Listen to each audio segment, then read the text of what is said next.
Hey folks, you are in for a treat because I have with me someone who's never done one of these videos before because he's like super duper important. And I always feel guilty harassing all the TACCON trainers, but especially Chris Fry. But this year I must have, I must be on the nice list because Chris, I was able to snag him for a few minutes to do one of these quick little videos and talk to you guys about his class. Chris is amazing. Everybody who trains with him has their life changed forever. And that's only a mild exaggeration. But for folks who have not trained with you, Chris Fry, welcome. Thank you for coming back to TACCON. It's been several years for you now, so we appreciate your longevity and all of your fantastic expertise. Tell folks who you are. Oh, it's my pleasure. Thank you, Tiffany. My name is Chris Fry. I am the vice president for Progressive Force Concepts group of companies out of Las Vegas, Nevada. I started off in the training industry running my company on the East Coast, Modern Defensive Training Systems, or MTTS LLC, in 1998, and doing small arms training, handgun, carbine, shotgun, traveling all up and down primarily the East Coast, doing 1 and 2 day classes. I had a traveling road show for about 2 years. And at the 22-year mark, I got offered a job by my friends out here in Nevada to come out as their director of training.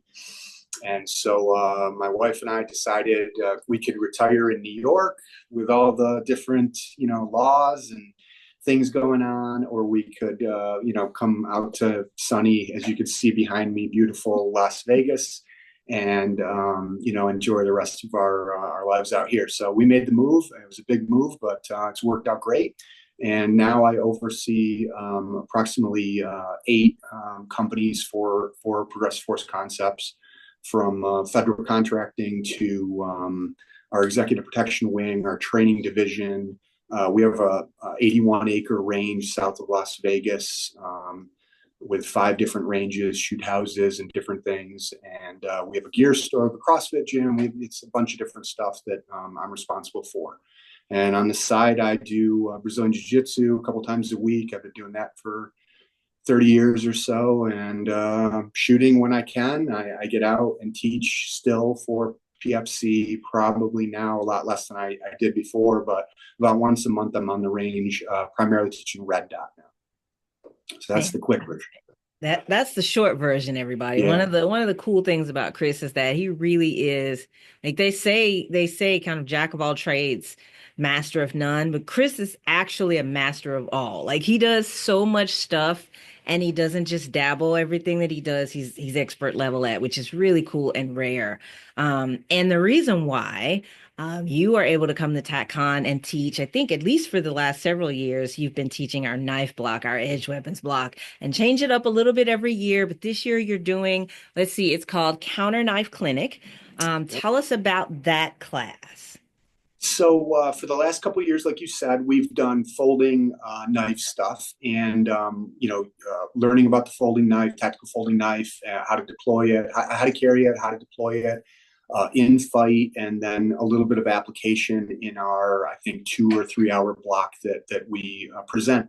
And so I've kind of had several people at those blocks. We've talked about, okay, what happens if a knife is pulled on me? Or, how do I deal with that situation? And so for a couple of years now, I've been wanting to do something counter knife. And this year I just finally said, okay, we're going to change it up and we're going to do that. So that block is going to be focused on number one, what we're looking for, pre-assault cues, like what Craig goes over, and then, how to intercept. We've got different techniques that we're going to use for countering, or what I call immediate action drills. How do we attack the attacker? If we get the feeling that someone's going to, pull a knife on us or already has pulled a knife on us, do we take immediate action? Do we preempt or not? What are some of our legal decisions there? And then from there, the rest of the class is going to be the mechanics, the physical mechanics of dealing with somebody trying to assault you, primarily on 3 basic angles. A low stab, a high forehand stab, and a backhand stab, or slash, and how to counter those, put ourselves in a position of safety, to deal with that free swinging blade. And then how do we either disengage right away and get away, create space to draw a handgun and go to work with that, or maybe draw another tool that we have, or how do we deal with it and finish it in a resounding manner right while we're in contact with that individual that's got the knife. Wow. Folks, see, I told you he does everything. That sounds amazing. And I am really excited to have this blog at TechCon because, how many people in the gun world also carry a knife? Um, Almost all, but far fewer ever actually train on edge weapon technique.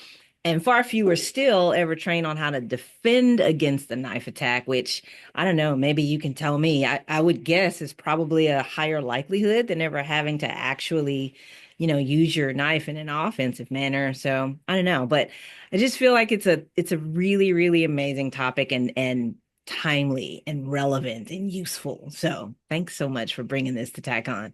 You're welcome. Quick follow-up question. Do folks need to bring a drone knife? If they have one, I'm going to bring like I usually do, I'm going to bring a bag full of trainers that we're going to utilize. But if you have your own padded knife or a drone trainer, you feel free to bring it. But we want to avoid any kind of metal trainers for this block of instruction since we're going to be making contact. There's probably mild to moderate contact in this block of instruction. So no metal trainers for this. So any kind of like a knock training knife, a rubber knife, something like that would be advisable. You want to have iPro for this, and maybe, I don't think it's going to be necessary, but if you feel more comfortable, groin protection for guys and chest protection for ladies, we are going to be trying to, stab each other. So that's something to be aware of. Some people will want to consider bringing some type of forearm protection because as that, arm with the blade is coming in at you, we're going to be blocking, we're going to be redirecting, we're going to be intercepting. So you're going to take some shots to the forearms. So what I usually tell people is look for like a shin pad, like one of the cheap Century Martial Arts, white shin pads, and slide that over your forearm, and then we put some duct tape on it so it doesn't move that much. If you bruise easy or you don't want to get too banged up. Again, the block is how hard you go is. I'm going to give it some scaling. I'm gonna guide everybody and try to put some limitations on how hard or we do or don't go.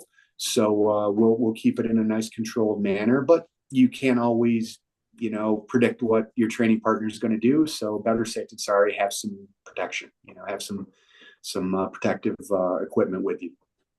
Perfect. Fantastic, which is exactly why I asked. And I'm glad you mentioned that part about the controlled environment, because that's another thing about oppositional training like this. It's real easy for folks to offer stuff like this just because it's sexy sounding, but they don't have the expertise to actually control these environments safely so that more learning than injury occurs.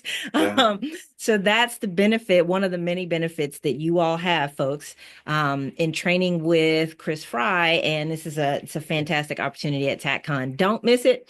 You got 2 opportunities to take Counter Knife Clinic.